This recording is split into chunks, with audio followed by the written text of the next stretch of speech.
সুপ্রিয় দর্শক, এই মুহূর্তের সবথেকে গুরুত্বপূর্ণ আপডেট আর অল্প কিছুক্ষণের মধ্যে শুরু হতে চলেছে এই বছরের দ্বিতীয়তম সূর্যগ্রহণ, যাকে বলা হচ্ছে আংশিক খণ্ডগ্রাস সূর্যগ্রহণ। বন্ধুরা, এই গ্রহণটি একটানা 4 ঘন্টা 24 মিনিট দৃশ্যমান থাকবে, যার প্রভাবে দিনের বেলাতেই ঘনিয়ে আসবে রাতের মতো অন্ধকার। তাই গ্রহণ চলাকালীন সবাইকেই সাবধানে থাকতে বলা হচ্ছে।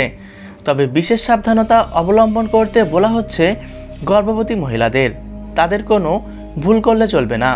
তো আমি আজকে আপনাদেরকে জানিয়ে দিব ভারত এবং বাংলাদেশের সময় অনুসারে এই গ্রহণটি কখন শুরু হবে, কখন শেষ হবে, কোন কোন জায়গা থেকে দেখা যাবে এবং গর্ভবতী মহিলাদের কী সাবধানতা অবলম্বন করতে হবে, বিস্তারিত সকল কিছুই জানিয়ে দিব আজকের এই ভিডিওটির মাধ্যমে। তাই অবশ্যই পুরো ভিডিওটির সাথেই থাকবেন। আর আপনি কোন জায়গা থেকে এই ভিডিওটি দেখছেন সেটা কমেন্ট করতে ভুলবেন না। আর এমনই সব সঠিক তথ্য সবার প্রথমে পেতে অবশ্যই চ্যানেলটিকে সাবস্ক্রাইব করে পাশে থাকবেন। দর্শক বন্ধুরা, বাংলাদেশের আবহাওয়া অধিদপ্তর থেকে জানিয়ে দেওয়া হয়েছে এই গ্রহণটি ভারত এবং বাংলাদেশ থেকে খালি চোখে দেখতে পাবার সম্ভাবনা খুবই কম।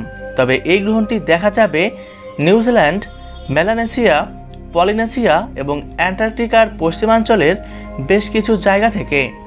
তো যাই হোক না কেন, গর্ভবতী মহিলাদের অবশ্যই এই সাবধান বার্তাগুলো মেনে চলতে বলা হচ্ছে। যেমন, এ সময় উন্মুক্ত স্থানে না গিয়ে ঘরের মধ্যে থাকবেন। এ সময় সকল প্রকার কাটাছেঁড়া থেকে এবং সেলাই ফোড়াই থেকে দূরে থাকবেন। কারোর সাথে ঝগড়া বিবাদে না জড়িয়ে দুশ্চিন্তা মুক্ত থাকবেন। গ্রহণ চলাকালীন সকল প্রকার শুভ কাজ থেকে দূরে থাকবেন। একই সাথে না ঘুমিয়ে জেগে থাকবেন। আর সকল প্রকার খাবার খাওয়া থেকে অবশ্যই বিরত থাকবেন। তবে পরিমাণ অনুসারে আপনি জল পান করতে পারবেন। এই গ্রহণটি সম্পন্ন হবে 21শে সেপ্টেম্বর রবিবার। বাংলাদেশ সময় অনুসারে এই গ্রহণ শুরু হবে রাত্রি 11:30 আর গ্রহণটি মধ্য অবস্থায় পৌঁছাবে রাত 1:42।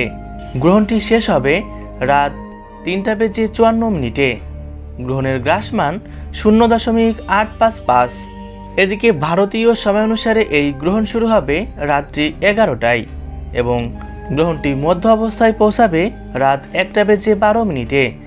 আর সম্পূর্ণরূপে এই গ্রহণ শেষ হচ্ছে রাত 3:24। সুপ্রিয় দর্শক, ভিডিওটি অবশ্যই আপনার প্রিয়জনদের সাথে শেয়ার করবেন। ধন্যবাদ।